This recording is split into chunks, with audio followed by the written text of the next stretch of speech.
Tomorrow, things worked and what didn't. We're going to explore the latest science about... This is an NBC News special report. Here's Lester Holt. Good morning, everyone. We're coming on the air to bring you the first public remarks from President Trump following last night's missile attack by Iran on U.S.-occupied bases in Iraq. The latest salvo in what's surely the most perilous moment in U.S.-Iran relations in more than 40 years.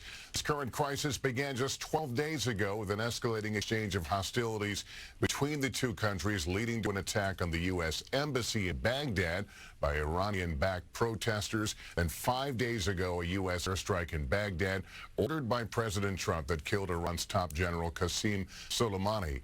Iran vowed revenge, and last night it came through. There are indications Iran may, however, have pulled its punches to avoid further escalation. The question now, of course, how will President Trump respond? He will be speaking at the White House just moments from now. Things are set there. We have indications that they've been making perhaps some last-minute adjustments to his remarks, but we expect the president to emerge shortly. In the meantime, NBC's Kristen Welker is at the White House. Kristen, what can you tell us? Lester, good morning. I'm here in the Grand Foyer where we are waiting for President Trump to address the nation for the first time since those attacks overnight. The big question, will President Trump announce a retaliation against Iran, or will he announce a de-escalation? If you look to the tweet that he sent out last night, it was not fire and brimstone. Instead, it seemed to point to the fact that there have been no fatalities reported. He said, so far, so good. So we anticipate what he will say. We know that Democrats and Republicans are calling on the administration to de-escalate. So President Trump has had a busy morning. He spent part of it in the Situation Room with the vice president, a number of other top officials. We are told that he will be joined by the vice president when he comes to the podium in just a few moments from now, Lester. And they have been monitoring the developments overnight, reaching out to Democrats, reaching out to Republicans, trying to make sure that they are briefed on this situation and the developments abroad. I anticipate we would hear President Trump defend his decision to take out Iran's top general. The administration has made the case that he posed an imminent threat to the U.S. Democrats have said they want to see the evidence. We know that top officials will be briefing the full Congress later today. So, Lester, we are here waiting for President Trump. Behind me, seated a number of national security officials. Lester? All right, and we see some of the principals now taking their position at the podium, the leadership. As we wait for the president to emerge quickly, let's go to Courtney Cube at the Pentagon. What have you learned there this morning? Well, we're all waiting to hear exactly what we just heard from Kristen Welker, and that is, what will President Trump, what kind of tone will he take here this morning? We had this killing of Qasem Soleimani only days ago. The U.S. military in the ensuing days posturing for a defensive, any kind of an attack from Iran, preparing for that attack to come onto a U.S. military installation in Iraq just in the last hours. We know now that the casualty count is 0. There were no Americans killed in these strikes. How will that impact President Trump's decision to respond? Will this be a military, any kind of a military response, or the fact that the casualty count is 0, does that mean that in fact it'll be a larger diplomatic response? Lester? All right, thank you, Courtney Cube. Let's go quickly to Iraq right now, where Richard Engel is in Erbil, near one of the places that was attacked. Richard, what have you learned there this morning? Well, right now we are in a wait-and-see mode. Iran says it will not carry out more attacks unless there is a counterattack from the United States. Richard, we're going to have to move back to the White House. The president now at the podium. As long as I'm president of the United States, Iran will never be allowed to have a nuclear weapon. Good morning. I'm pleased to inform you the American people should be extremely grateful and happy. No Americans were harmed in last night's attack by the Iranian regime. We suffered no casualties.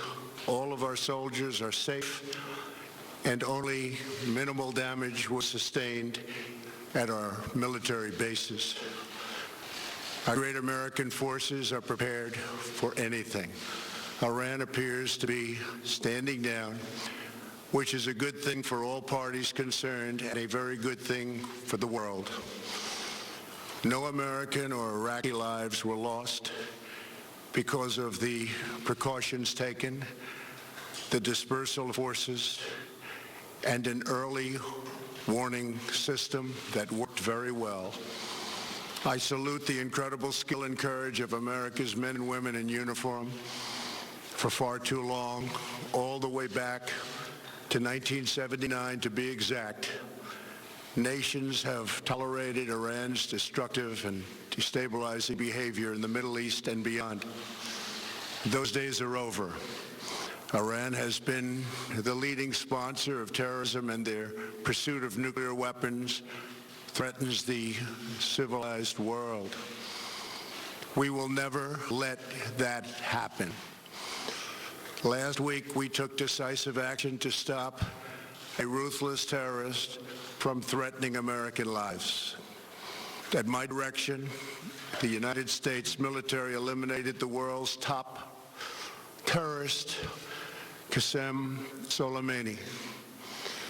As the head of the Quds Force, Soleimani was personally responsible for some of the absolutely worst atrocities. He trained terrorist armies, including Hezbollah, launching terrorist strikes against civilian targets. He fueled bloody civil wars all across the region. He viciously wounded and murdered thousands of U.S. troops, including the planting of roadside bombs that maim and dismember their victims. Soleimani directed the recent attacks on U.S. personnel in Iraq that badly wounded 4 service members and killed 1 American, and he orchestrated the violent assault on the U.S. Embassy in Baghdad. In recent days, he was planning new attacks on American targets, but we stopped him. Soleimani's hands were drenched in both American and Iranian blood. He should have been terminated long ago. By removing Soleimani, we have sent a powerful message to terrorists. If you value your own life, you will not threaten the lives of our people. As we continue to evaluate options in response to Iranian aggression, the United States will immediately impose additional punishing economic sanctions on the Iranian regime. These powerful sanctions will remain until Iran changes its behavior. In recent months alone, Iran has seized ships in international waters, fired an unprovoked strike on Saudi Arabia, and shot down 2 U.S. drones. Iran's hostilities substantially increased after the foolish Iran nuclear deal was signed in 2013, and they were given $150 billion, not to mention $1.8 billion in cash. Instead of saying thank you to the United States, they chanted death to America. In fact, they chanted death to America the day the agreement was signed. Then Iran went on a terror spree, funded by the money from the deal, and created hell in Yemen, Syria, Lebanon, Afghanistan, and Iraq. The missiles fired last night at us and our allies were paid for with the funds made available by the last administration. The regime also greatly tightened the reins on their own country, even recently killing 1,500 people at the many protests that are taking place all throughout Iran. The very defective JCPOA expires shortly anyway and gives Iran a clear and quick path to nuclear breakout. Iran must abandon its nuclear ambitions and end its support for terrorism. The time has come for the United Kingdom, Germany, France, Russia, and China to recognize this reality. They must now break away from the remnants of the Iran deal, or JCPOA. And we must all work together toward making a deal with Iran that makes the world a safer and more peaceful place.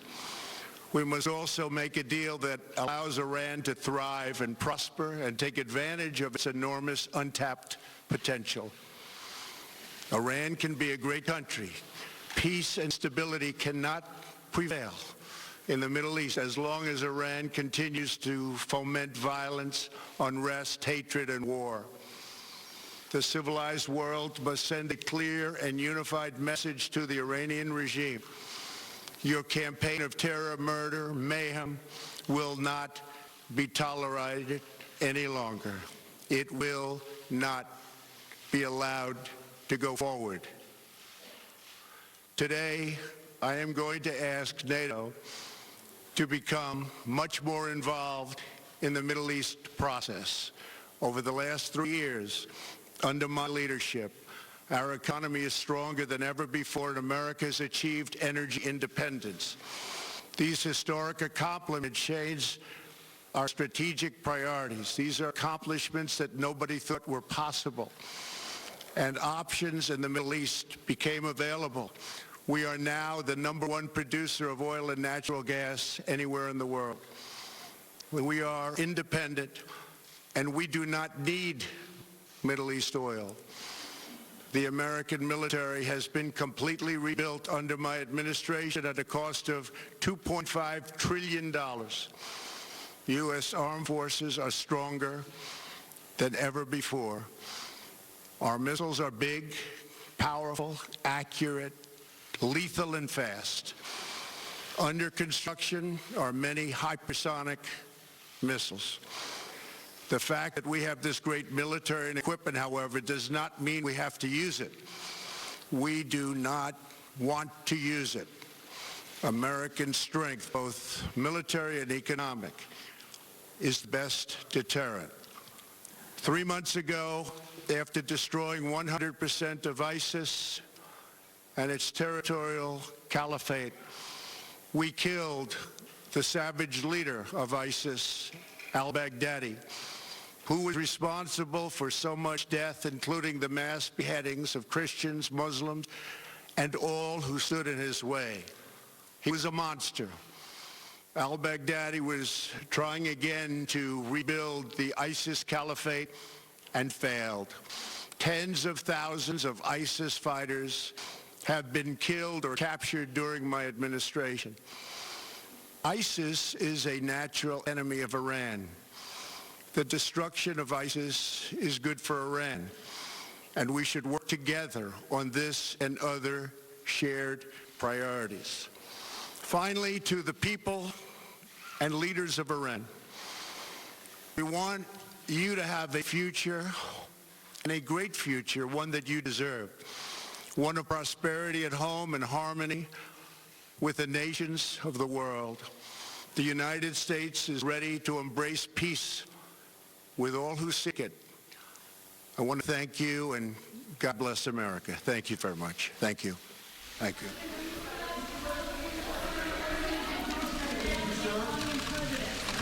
You can hear reporters in the room asking questions. The president taking none as he concludes his remarks, his first reaction to the Iranian attack on U.S.-occupied bases in Iraq. The president, frankly, didn't have a lot to say about the attack itself.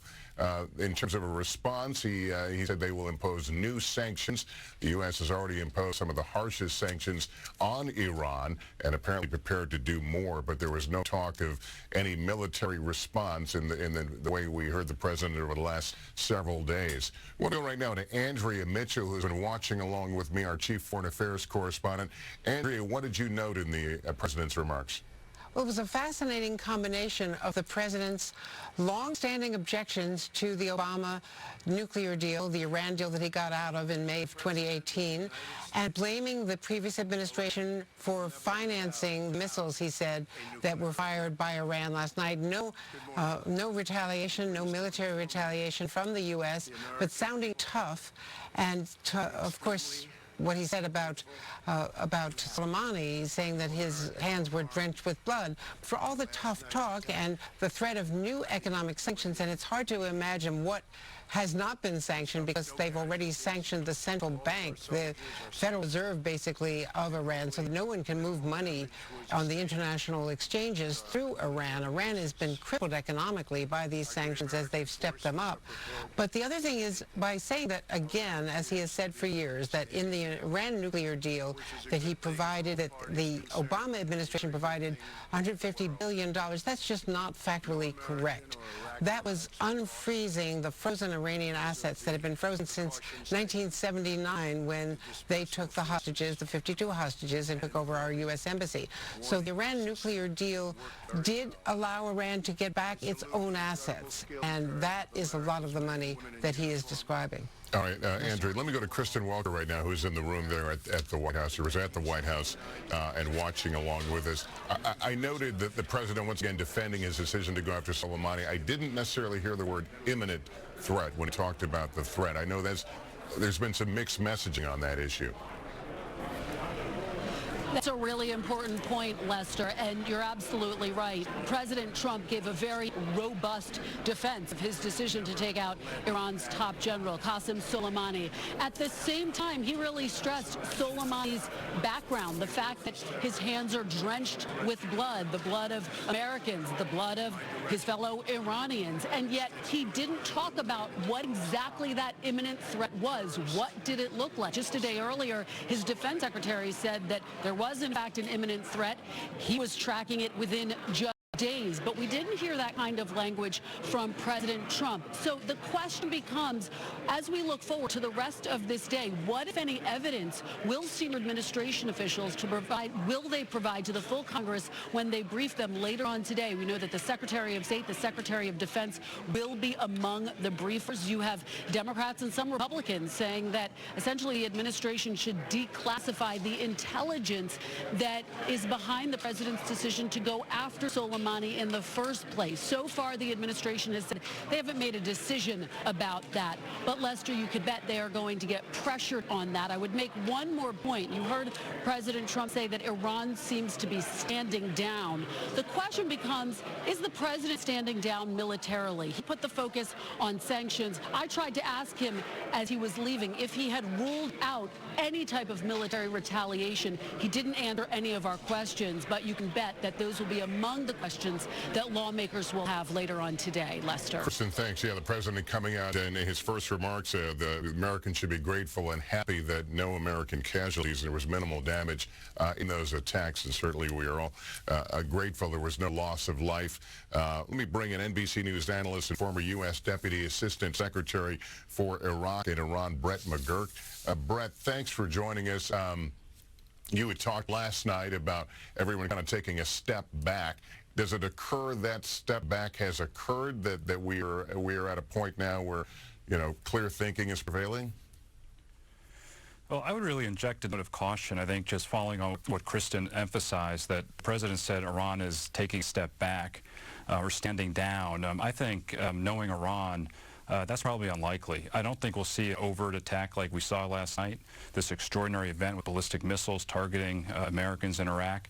But Iran attacks through proxies. And since May of last year, we've been on an action-reaction cycle. Attacks in the Gulf against shipping, attacks against Saudi Arabia, and 20,000 American military personnel have poured into the Middle East. That seems to still be the track we're on. I think we're not on the top of that escalatory ladder as we seemed to be yesterday. That's good. But I did not see a new pathway to get out of this action-reaction cycle that we've been on really over the last 10 months. And the president, we should note, called on NATO to become more involved in the Middle East. How do you think that's going to fly with NATO allies who have frankly been quite criticized by the president in the past? You know, Lester, I've worked with NATO. It's a great organization, but to do anything in NATO, you need unanimity among the 29 allies. So I think it's highly unlikely you're going to see NATO allies pouring into the Middle East to help us here. We embarked on this Iran policy called maximum pressure really unilaterally on our own, and we're having a hard time to find allies to come with us when we find ourselves in some trouble. So I think that's some wishful thinking. Again, since May, 20,000 more military personnel into the Middle East. I don't see them coming home anytime soon because I really did not see the way for the president to try to really open a new path for diplomacy. Diplomacy, Mark Twain said about diplomacy, it's give and take. Give one, take 10. But you have to give one sometimes. And to get back to the table, I think we're going to have to put a really concrete offer on the table to the Iranians. Here's what we expect. Here's the pathway. And right now, that really doesn't appear to be taking shape. All right, Brett McGurk, good to have you on. Thank you. I want to go to the Pentagon now. Courtney Kuby, who mans our post there. Courtney, what is the American military posture at this point in time? It's been defensive ever since the killing of Qasem Soleimani only a few days ago, just last week. Right now, one of the things that stood out to me, though, from President Trump just now was him saying that he's going to call on NATO to become much more involved in the Middle East. You know, NATO actually had become much more involved, specifically in Iraq. Just in October of 2018, they created a training mission there, taken over by NATO and actually manned by a Canadian general as the first head of that. That mission, though, after the death of Qasem Soleimani, that mission was suspended because the counter-ISIS and the training mission had to stop while the U.S. military and the coalition had to focus more on force protection of the troops who were there against this threat from Iran and Iranian militias and proxies. So it's interesting that he's saying he wants NATO to do more. We have no idea in what capacity that would be, and I think whatever response NATO would have to that would also be fascinating. Another thing that really stood out to me, Lester, was him calling Qasem Soleimani the world's top terrorist. We know that, of course, he is on a foreign terror organization. Qasem Soleimani was, that is. But many people, intelligence and defense officials and analysts who I speak with, consider the head of al-Qaeda to be the world's top terrorist. Abu Bakr al-Baghdadi, who was killed only weeks ago in Syria, he would be another one. But I've never actually heard Qasem Soleimani referred to in that way. That was also fascinating to me. And then just to reinforce what we were talking about just before the president came out, to see how he was going to respond, it became clear from that speech that when he looked at his possible options, military or a larger diplomatic or government administration response, so far they're choosing administration response with sanctions, Lester. Courtney Kuby at the Pentagon. Thank you. Casey Hunt is on Capitol Hill. Casey, we know Democrats have been saying we need more information about what led up to all this. Were any of those questions answered today, and what are you hearing up there? The big question that was answered here, Lester, seems to be that the president is taking a relatively de-escalatory path, and some of his top allies already out on Twitter, Congressman Mark Meadows, saying that this was a forceful address that shows this president is being, on the one hand, strong, on the other hand, avoiding an armed conflict, trying to keep America out of a broader war. So certainly it seems as though Republicans are prepared to back him in that way. We are still waiting to hear from the top Democrats here in Congress about whether they consider this to be a de-escalation. And I do think you're still going to see a lot of questions from lawmakers about exactly where we stand in this back and forth with Iran. As Brett McGurk was alluding to, that still seems to be going on. So does Congress need to potentially act to pass something trying to limit the president's powers? The House may go down that road. Of course, Republicans control the Senate. So from that perspective, that might be unlikely. Lester. All right, Casey, thank you. Let's go to Chuck Todd, moderator of Meet the Press and our political director. Chuck, did the president find an off-ramp here? Did the Iranians, in this attack, in some way give him off-ramp? They did, and he took it. But he didn't want to look like he took it, and I think that's why you heard him, I think, try to use forceful language in announcing the sanctions, use forceful language in not saying they're not going to retaliate for this, but it's pretty clear our retaliation for now appears to be the sanctions. I think it is notable how ham-handedly the president tried to politicize this by blaming the previous administration for financing. You know, we're glossing over that. The sitting president of the United States accusing essentially the previous president of helping to finance Iranian weapons is quite remarkable, that he's willing to push the envelope like that with this office. I mean, I guess at this point we shouldn't be surprised that he does these things anymore. It's still a remarkable thing that he actually did it. For me, there was one giant notable omission in his remarks, and it was the lack of outreach or olive branch to the Iraqi government, who basically wants to kick the Americans out, and strategically that would obviously be potentially a disaster when you think about ISIS. The lack of any sort of olive branch to Iraq, I think, to me was notable and perhaps perhaps a diplomatic mistake. And what about this reaching out to NATO, an organization that he's broadly criticized now, asking them to become more involved in the Middle East? How do you think that's going to fly? Well, we'll see. I mean, our European allies in this have been skeptical of what we've been doing as it is with Iran. Obviously, this would be a way of almost sort of forcing there to look like there's an international coalition. I get what the president is trying to do here. Right now, it looks like America's alone in this with the Gulf states, and that's it when it comes to confronting Iran. Bringing NATO in, I think, gives the appearance of an international coalition. All right, Chuck Todd, thank you very much. And so what appears to be a step back by the president this morning from a cycle of escalation and what many feared was the brink of war between the United States and Iran. But this story is far from over, of course. Breaths are still held largely. We will continue to follow all developments. I'll be back with a full wrap-up when I see you this evening on NBC Nightly News. For all of us at NBC News, I'm Lester Holt in New York. Good day. We now join our regularly scheduled program already in progress. Spoon that sauce. Thank you.